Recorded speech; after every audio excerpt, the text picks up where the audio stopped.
محترمو اکثر انسان نه چې کوم دی په تنهایی کې د انسان نه ګناهونه کیږي.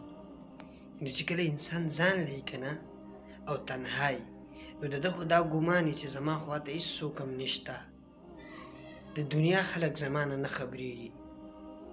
د ده دا ګمان وي چې زه په دې وخت کې ځان یم، هېڅوک زما نه خبرېږي. حالان کې خلک خبرېږي، یو ذات داسې شته لکه الله قرآن کې فرمایي که نه چې کله تاسو 2 کسان یئ، دریم زه تاسو سره یم، چې کله تاسو 4 یئ، 5م زه تاسو سره یم. او رسول الله صلی الله علیه وسلم په حدیث مبارک کې فرمایي تقریبا 7 قسمه خلک یادي چې 7 قسمه خلک داسې دي چې هغې له به الله پاک د خپل عرش د سوري لاندې په هغه وخت کې ځای ورکړي چې د الله جل شانه د عرش د سوري نه بغیر بل سوری نه وي.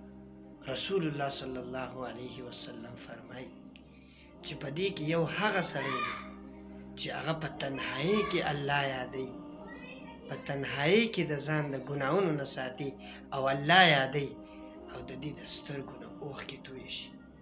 نو زما محترمو بخاري شریف حدیث دی. کوشش کوو په تنهایی کې ځان د ګناهونو نه وساتو. ډېر ګناهګار یو، هر قسمه ګناهونه کوو. الله دې زموږ په حال باندې رحم وکړي.